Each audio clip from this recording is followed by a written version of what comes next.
창세기 41장 38절에서 41절까지 말씀 제가 봉독하겠습니다.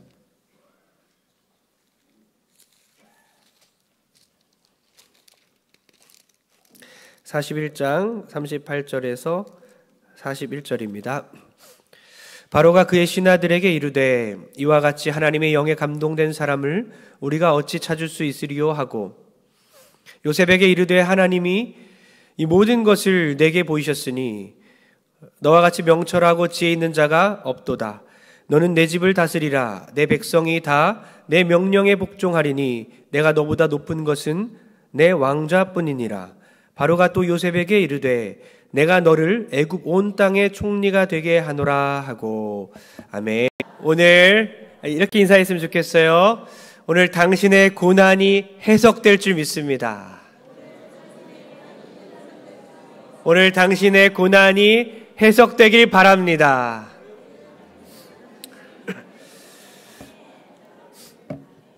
네, 무슨 소린가?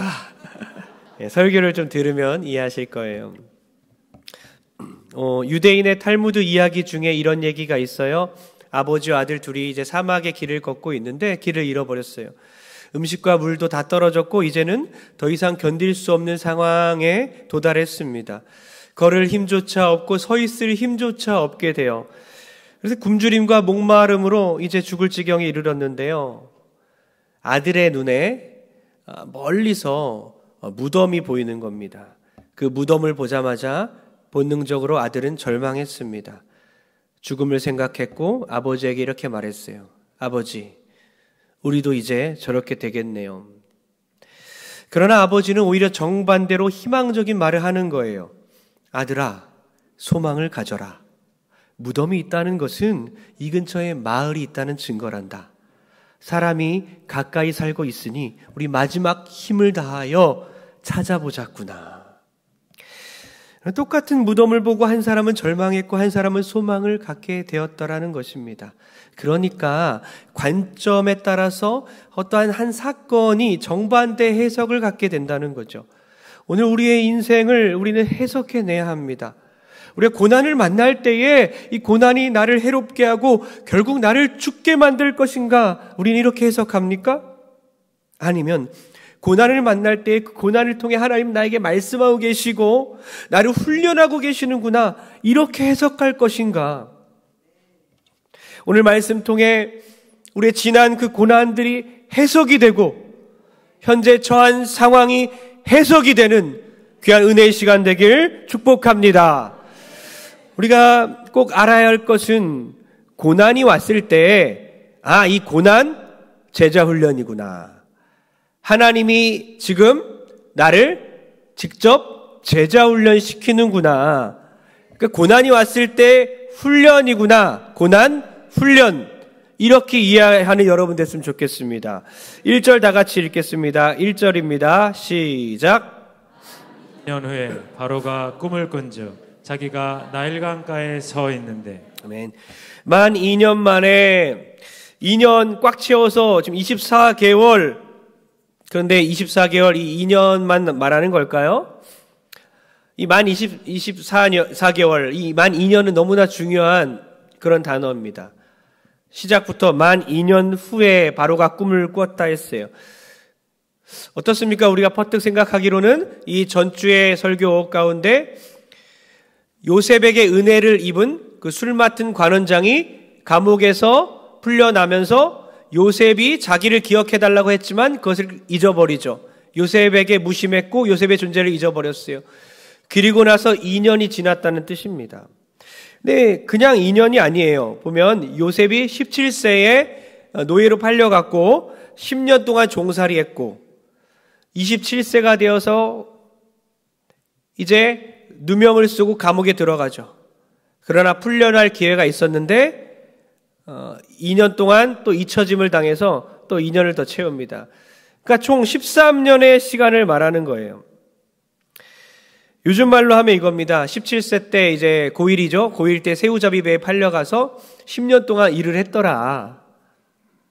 그러다가 누명을 써서 차디찬 감옥으로 끌려가서 1년 동안 감옥살이를 했다더라.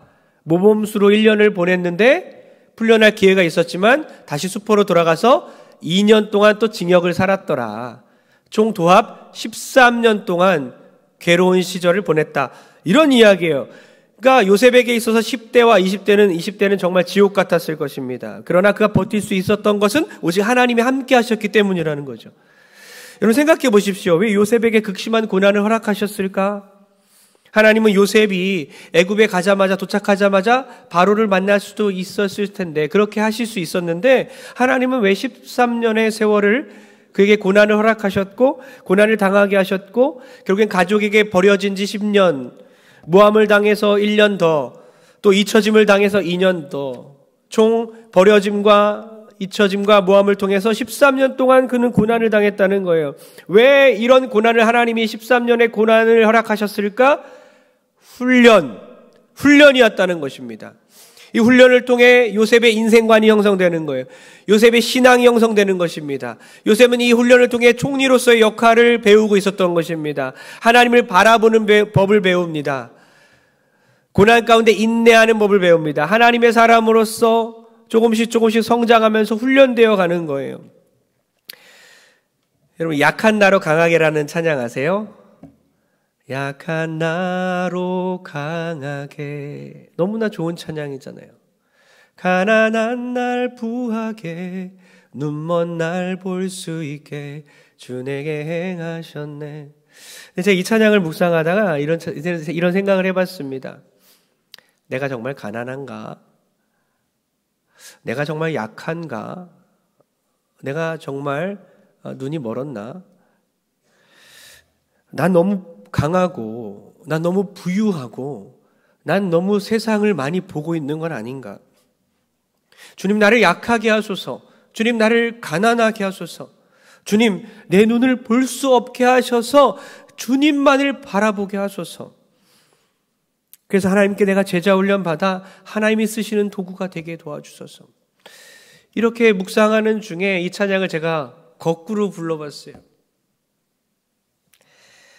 강한 나로 약하게, 부한 날 가난하게, 눈뜬 날 볼 수 없게 주 내게 행하셨네. 호산나 호산나 죽임 당한 어린 양, 호산나 호산나 예수 다시 사셨네. 할렐루야. 이렇게 부르기 원하시는 분들은요, 박수는 안 치셔도 됩니다. 이렇게 부르시기 원하시는 분들 저작권료 내지 마시고 부르셔도 됩니다. 그래서 너무나 은혜가 됐어요. 근데 아마 요셉은 우리 성도님들보다 이 거꾸로 된 찬양을 더 많이 공감할 것입니다. 아버지의 사랑을 독차지한 강한 그 요셉, 채색 옷을 입고 상속자의 그런 물려받을 재산이 있는 부유한 요셉, 형들의 잘못을 들춰내기 위해서, 비난하기 위해서 눈을 크게 뜨고 있는 요셉. 요셉이야말로 강하고 부하고 눈뜬 자가 아니었는가? 그러나 하나님이 그를 약하게 만드시고 그를 가난하게 만드셨고, 하나님은 그를 눈을 가리우셨어요. 감옥에서. 요셉에게 주어진 13년의 고난은 그를 가장 나약한 존재로 만들었다는 것입니다. 그를 가장 나약하게 때리고 연단하고 치는 거예요. 그러나 어떻습니까? 대장간에서 철을 막 때릴 때에 그 철이 약해집니까? 아니죠. 때릴수록, 맞을수록 그 철은 점점 강해지고 단단해진다는 것입니다. 그렇게 요셉이 하나님으로부터 연단을 받는 거예요. 강하게 하나님께 훈련받으면서 하나님의 사람으로, 도구로 사용되기 위해서라는 것입니다. 마찬가지입니다. 우리에게 주어진 고난이 훈련으로 해석되어지는 은혜가 우리 모두에게 있기를 축원합니다. 만 2년 동안, 2년간의 시간은 요셉의 시간표가 아니라 하나님의 시간표라는 거예요. 왜 그런 시간을 굳이 허락하셨을까? 이제 풀려나도 되는데, 술간원장이 분명히 요셉에게 은혜를 입었고 이제 바로왕에게 얘기하면 자기도 풀려날 수 있는데 요셉을 잊어버렸다고 적혀 있는 거예요. 하나님 왜 이런 일을 왜 나에게 또 이런 일을, 정말 많이 고난을 겪었습니다. 하나님, 더 이상은 아닙니다. 그러나 이것은 요셉의 시간표대로 흘러가지 않아요. 하나님의 시간표대로 흘러갑니다. 하나님께서는 술관원장의 은혜를 입었었지만 요셉에게 무심하게 하고 요셉을 잊어버리게 하고, 하나님 오히려 그 무심함까지도 나중에 사용하셔서 요셉을 2년간 연단시키시고 만 2년이 지난 후에 하나님 바로에게 꿈을 주시는 거예요. 요셉이 꿈을 해석할 수 있는 기회가 찾아온 거죠. 그때 술관원장이 요셉을 기억하게 되고 그때 요셉이 바로에게 앞에 서게 되는 것입니다. 술관원장이 복직되자마자 요셉을 기억했다면 요셉은 바로의 꿈을 해석할 기회가 없어지는 거예요. 하나님의 섭리는 절묘한 겁니다. 하나님의 시간표는 완벽합니다. 완벽한 타이밍입니다. 그러니 남편이 무심하게 대해도 서운해하지 마십시오. 아내가 무례하게 대해도 속상해하지 마십시오. 하나님은 그 무심함까지도 사용하시는, 그 무례함까지도 사용하셔서 하나님의 뜻을 이루어 가시는 것입니다. 그 긴 시간 가운데 인내하고 또 인내하고 연단받고 또 매맞으면서 하나님의 그 시간표 안에서 하나님을 믿으시고 강하게 훈련받는 여러분 되길 축복합니다. 꿈장이 요셉이 바로의 꿈을 해석하는 것보다 중요한 것은 요셉이 자기 자신의 인생을 해석하는 거였어요. 어떤 꿈을 꾸느냐보다 중요한 것은 인생 해석이라는 겁니다. 우리의 인생도 마찬가지예요. 내가 어떤 사건을 만나느냐보다 중요한 것은 내가 만난 그 사건을 해석하는 것입니다. 하나님의 은혜가 우리에게 임하여 우리에게 주어진 모든 사건과 현재 처한 그 상황이 해석되어지는 은혜가 우리 모두에게 있어지길 축원합니다. 두 번째 중요한 것은 우리는 말씀으로 우리의 인생을 해석하는 사람이에요. 말씀으로 해석한다. 그러니까 고난은 훈련이라고 했습니다. 그리고 고난뿐만 아니라 모든 사건들을 우리는 어떻게 해석합니까? 말씀으로 해석한다. 만 2년 후에 이제 바로가 꿈을 꿉니다. 그 꿈이 얼마나 선명했던지 꿈을 깨고 나서야 꿈인 줄 알았다고 적혀 있어요. 여러분 그렇지 않습니까? 너무나 선명한 꿈을 꾸면 이게 꿈인지 생시인지 이게 진짜인지 모르게 꿈속에서 그렇게 두려움도 갖고 그러지 않습니까? 그러다 꿈에서 깨어난 후 꿈이었네? 살았다. 이러지 않습니까? 물론 로또 맞은 꿈을 꾸면 꿈이었네? 망했다. 이러겠죠? 너무나 선명한 꿈을 꿨어요. 생생한 꿈을 꿨습니다. 바로왕은 꿈속에서 살찐 7 암소가 나일강에 있는데 아주 아름답고 살찐 암소 7마리가 있는데 반대쪽에서 흉측하고 아주 삐쩍 마른 7마리 암소가 올라와서 살찌고 아름다운 암소를 잡아먹습니다. 잡아먹어요. 그 꿈을 꾸고 잠깐 깨었다 또다시 잠이 들어요. 그리고 꿈을 꾸는데 이번에는 아주 튼실한 이삭이 있어요. 튼튼한 이삭이 있는데 그 튼실한 이삭을 아주 또 보잘것없는 그런 부실한 이삭이 삼켜 먹는 거예요. 그 꿈을 꾼 것입니다. 꿈속에서 얼마나 무서웠을까요? 짐승끼리 피 튀기면서 서로 막 잡아먹는 거예요. 얼마나 무섭겠습니까? 소가 소를 잡아먹는 거예요. 끔찍하잖아요. 그러더니 좀 있다가는 식물을 삼켜버리는 거예요. 얼마나 이것이 생생했던지 꿈을 깨고 나서야 꿈인 줄 알았다. 그러니 번민에 사로잡혔습니다. 염려가 가득했어요. 그래서 자기가 이제 데리고 있는 점술가들을 불러서 그것을 해석하게 하죠. 근데 해석을 못해요. 왜요? 잘못 해석하면 목이 날아가는 겁니다. 그러고 있는 와중에 그때 술 맡은 관원장이 2년 전 있었던 사건을 기억해내면서 요셉을 소개시켜 주는 거죠. 요셉을 바로왕 앞에 데려왔습니다. 바로왕이 요셉에게 말합니다. 내가 들으니 너는 꿈을 잘 푼다던데 해몽 좀 해다오.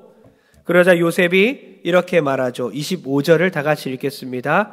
시작. 요셉이 바로에게 아뢰되 바로의 꿈은 하나라. 하나님이 그가 하실 일을 바로에게 보이심이니이다. 아멘. 요셉이 바로왕에게 말합니다.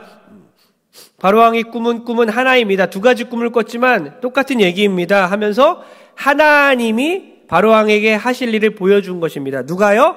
하나님이 그래서 총명을 주시고 지혜를 주셔서 요셉이 해석을 하게 되는 거예요. 우리는 어때요? 근데 꿈을 자신이 꾸고 자기가 해석해요. 안 맞잖아요? 하나님께서는 꿈을 도구로 사용하셔서 하나님의 뜻을 미리 알게 하셨어요. 그리고 요셉에게 지혜를 주시고 꿈을 해석하게 하십니다. 요셉은 이렇게 해석하죠. 애굽에 7년간 풍년이 임할 것입니다. 그 후에는 풍년을 집어삼킬 만한 흉년이 찾아올 것입니다. 7마리의 암소를 이제 7년이라고 이렇게 해석을 한 것입니다. 그리고 처음 그 튼실한 아름다운 살찐 암소를 풍년이라고 말한 거예요. 7년의 풍년이 먼저 있고 그 다음 흉악한 암소가 잡아먹지 않습니까? 그 후에 7년이 지난 후에 그 풍년도 집어삼킬 만한 그런 극심한 가뭄과 기근이 뒤따라올 것입니다. 그래서 그것에 대비하기 위해서 7년 동안 풍년이 있을 때에 곡식을 저장하소서, 그리하면 망하지 않을 것입니다 라고 지혜 있게 하나님께서 주신 지혜로 이것을 해석하죠. 여러분, 어젯밤에 다 꿈들 꾸고 오셨나요? 어떤 꿈 꾸고 오셨습니까? 끝나고 목양실로 오시면 안 됩니다. 그거 물어보려고 해몽 좀 해주세요. 오늘날 창세기 41장처럼 우리는 해몽하면서 사는 게 아니죠. 그럼 어떤 꿈 꿀지라도 그냥 개꿈이구나 이러면 됩니다. 성경에 있는 것이 다 이제 성경적인 건 아니에요. 무슨 말이냐면 성경에 있는 것을 이게 다 성경적이니까 다 따라해야지 이러면 안 되는 겁니다. 성경은 하나님 말씀 진리가 맞습니다. 그러나 여기에 있는 모든 것을 그대로 따라하면 안 돼요. 왜죠? 여기 뭐가 있어요? 우리 창세기 지금 하고 있는데 일부 다처제 할 겁니까? 아내들 여럿 삼아야 합니까? 성경이 있으니까? 아니잖아요. 그러니까 수천 년 전에 있었던 일들을 그대로 우리가 따라하면 안 된다는 거예요. 성경에 있는 것 다 성경적이니까 따라하면 안 되는 거예요. 이거를 해석해야 되고 오늘날에 맞게 말씀을 듣고 깨달아야 되는 거예요. 오늘날 우리 그리스도인들은 꿈을 해몽하는 것 대신에 무엇을 해석해야 합니까? 말씀입니다. 꿈과 성경을 동일시 여기면 안 돼요. 꿈 해몽하는 사람들은 어때요? 성경을 가볍게 여길 수밖에 없는 거예요. 어떤 현상이나 나에게 일어난 어떤 기적이나 순간적인 것들을 더 영원한 하나님의 말씀보다 귀하게 여기면 안 된다는 거예요. 꿈으로 우리의 인생을 해석하는 사람들이 아니라 말씀으로 인생을 해석하는 사람들 되길 축복합니다. 바로가 끔찍한 꿈, 악몽을 연속으로 꾸고 그 꿈이 생생하게 느껴지게 하나님이 만드셔서 요셉을 찾게 하셨고, 하나님이 그 당시에 요셉을 총리 삼으려고 꿈이란 도구를 사용한 것뿐입니다.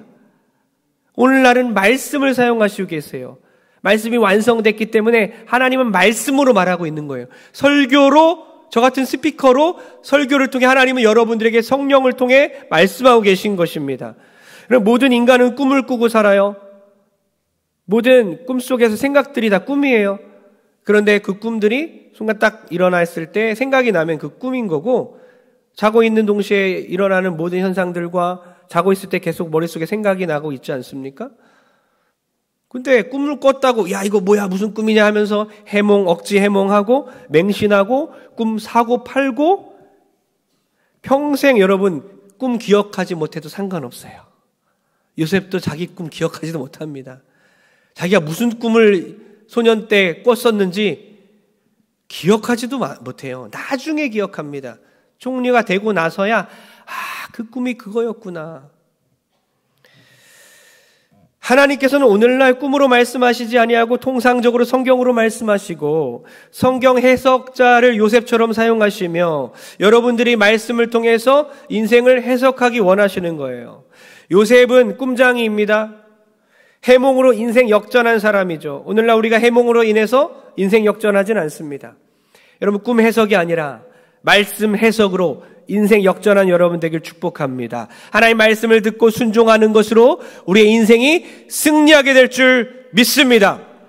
두 가지 했습니다. 우리의 모든 고난들은 하나님이 우리를 직접 제자 훈련하는 것이다. 고난은 훈련이다. 두 번째 뭐라 그랬죠? 우리는 말씀으로 우리의 인생을 해석한다. 마지막 세 번째는 뭐냐? 하나님은 우리를 구원자로 쓰시기 위해서 고난을 주신 거예요.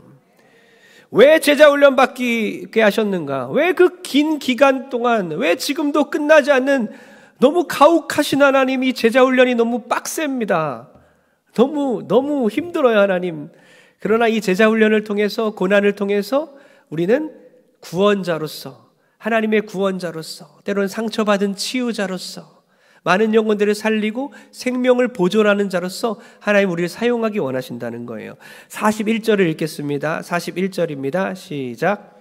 바로가 또 요셉에게 이르되 내가 너를 애굽 온 땅의 총리가 되게 하노라 하고. 아멘. 오늘 우리가 본문 읽었는데요. 그 본문이 다 바로 왕이 요셉을 막 높이는 거예요. 높이는 내용입니다. 우리는 여기에만 집중하고 있어요. 이것만 읽습니다.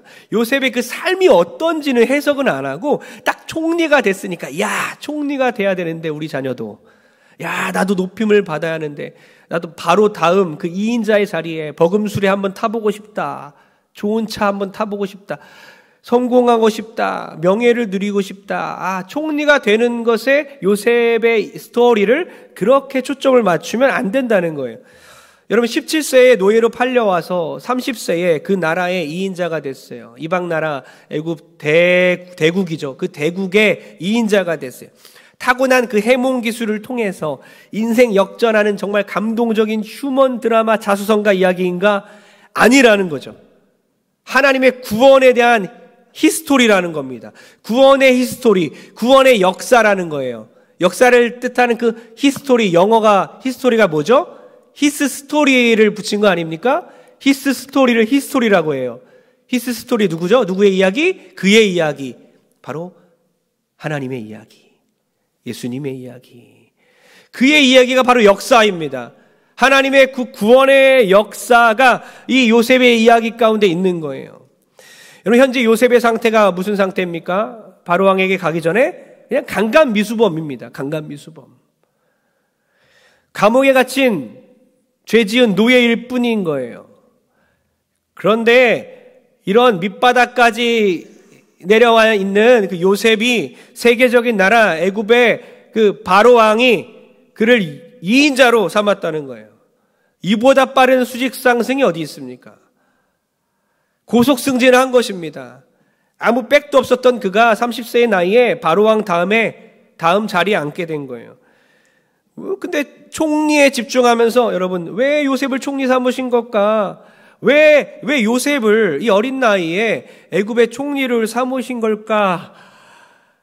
여러분 요셉을 위해서가 아니라는 거예요. 이것만 깨달으면 돼요. 요셉을 위해서 요셉을 총리 삼은 게 아니에요. 이게 포인트입니다. 우리 어떤 자리에 있을 때 우리를 위한 게 아니에요. 우리를 통해 무언가 하시려는 거예요. 우리를 도구로 삼아서 하나님의 구원 사역을 펼치시려는 거예요. 그러니 내가 총리가 돼도 상관이 없고 내가 그냥 농사꾼이어도 상관이 없는 겁니다. 하나님이 나를 쓰시겠다고 하면 내가 꼭 그 자리에 올라가야 하는 게 아니라는 거예요. 낮은 곳에서 있어도 하나님이 함께 하시는 거예요. 제가 이 말씀 준비하면서 중국에 있는 한 우리 청년, 제가 사랑했던 그 청년이 생각나서 기도하면서 우리 집사님 아들인데요. 그 중국에 있거나 나중에 한국으로 와서 내가 다시 재회하게 되겠지만 중국에 있거나 한국에 있어도 하나님이 없으면 그냥 감옥이구나. 한국으로 못 돌아와도 그냥 중국에 있어도 하나님이 함께 하시면 그곳은 천국이고 그런 마음이 막 들었어요. 그래서 다시 한번 그 친구를 빨리 한국에 돌아와야 하는데 이런 생각에서 벗어나서 하나님 그가 어디에 있든지 하나님이 함께 하시면 그것이 형통이고 그가 어디에 있든지 하나님이 함께 하지 않으면 그것은 감옥이니 하나님 그와 함께 하여 주옵소서.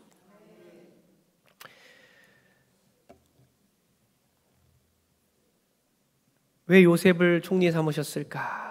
요셉 자체를 위한 게 아니라는 거예요. 그것이 마지막 우리 55절에서 57절까지의 말씀에 있습니다. 우리 한번 천천히 한번 읽어보겠습니다. 시작.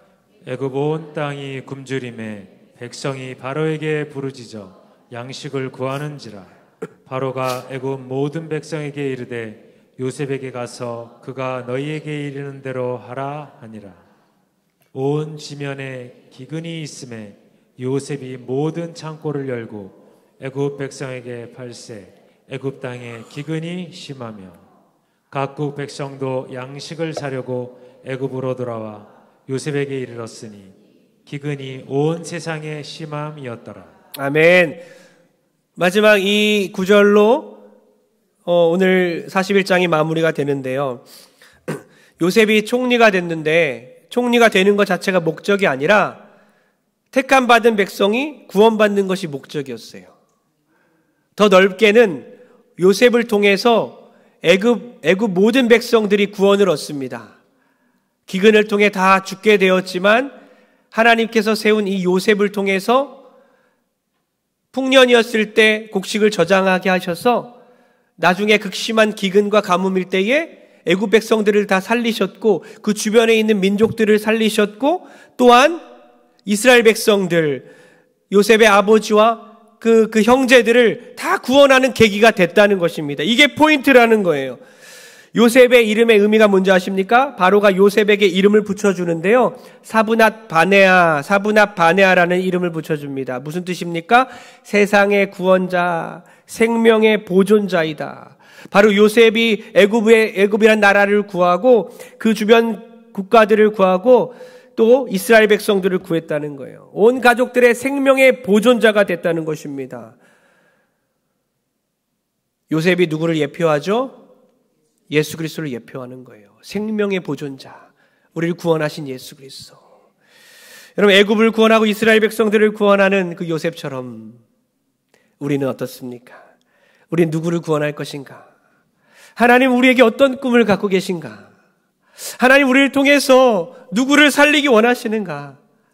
가정과 이웃과 열방까지 이 표를 주셨는데 정말 하나님은 우리의 눈을 뜨게 하셔서 누군가를 구원하기 원하시고 우리를 생명의 보존자로 만들기 원하시는데 하나님의 비전은 우리의 성공이 아니라 우리를 세상의 보존자로 구원자로 삼는 것입니다. 그럼 우리가 요셉처럼 꼭 높은 자리에 앉아야 할까요? 아니라는 것입니다. 농사꾼일지라도 사사기의 그 삼갈처럼 소모는 막대기로 이스라엘을 구원했던 것처럼 하나님은 우리를 도구로 사용하셔서 어떤 자리에 있든지 상관없이 우리를 통해서 세상을 구원하기 원하시는 거예요. 여러분, 이것이 분명하다면 우리의 자녀들을 어떻게 키워야 합니까? 성적으로 막 달달 볶고 막 취업 문제로 막 달달 볶고 결혼 문제 때문에 막 들들 볶으면서 성공해야 돼, 너가 잘 돼야 돼, 이것이 아니라 우리의 자녀가 하나님을 어떻게 대하는가, 사람을 어떻게 대하는가, 이게 그 사람을 판단하는 기준 아닙니까? 하나님을 어떻게 존경하고 있고 사람에게 어떻게 대하고 있는 것, 이것이 정말 중요한 기준이잖아요. 어떤 사람으로 기를 것인가? 어떻게 하면 우리 자녀들이 남은 인생을 성경으로 해석하며 살까? 어떻게 하면 우리와 우리 자녀들이 고난을 제자훈련으로 이해할 수 있을까? 어떻게 하면 우리 자녀들과 우리가 구원자의 인생을 살까? 어떻게 하면 우리 자녀들이 생명을 보존하는 인생을 살 수 있을까? 이렇게 고민하며 양육을 하고 우리의 남은 인생도 살아내는 여러분 되길 축복합니다. 16절 읽겠습니다. 16절 시작. 요셉이 바로에게 대답하여 이르되 내가 아니라 하나님께서 바로에게 편안한 대답을 하시리이다. 아멘. 내가 아니라, 요셉이 아니라 하나님께서 대답해 주실 것이다. 하나님께서 해석해 주실 것이다. 편안한 대답은 이 샬롬인데, 샬롬. 내가 원하는 방식의 대답이 아니라, 내 뜻이 아니라 뭡니까? 하나님이 원하시는 하나님의 계획을 말하는 거예요. 사랑하는 성도님들, 하나님께서 오늘 우리의 기도에 편안한 대답을 주실 줄 믿습니다. 우리의 문제에 대한 편안한 대답을 주실 줄 믿습니다. 자녀에 대한 장탄식의 부르짖음에 대해서 편안한 대답을 주실 줄 믿습니다. 남편에 대한 물음과 나의 인생에 대한 그 물음에 대해서 편안한 대답을 주실 줄 믿습니다. 하나님, 우리의 인생이 오늘 해석되어지는 역사가 있어지게 될 줄 믿습니다. 그럼 결론 내립니다. 프렌티스라는 19세기 여류 시인이 있어요. 많은 시를 썼고 베스트셀러가 됩니다. 목회자와 결혼했어요. 11년째 이제 결혼 생활한 지 11년이 됐는데 그때 뉴욕을 중심으로 전염병이 퍼지기 시작했습니다. 두 아이를 잃어버렸어요. 전염병 때문에 두 아이가 죽게 돼요. 큰 충격에 휩싸였습니다. 숨쉬기도 힘들었어요. 하나님을 도저히 이해할 수가 없었습니다. 남편이 아내를 위로해요. 여보, 많은 가정이 아이를 잃었고 지금 슬퍼하고 있어.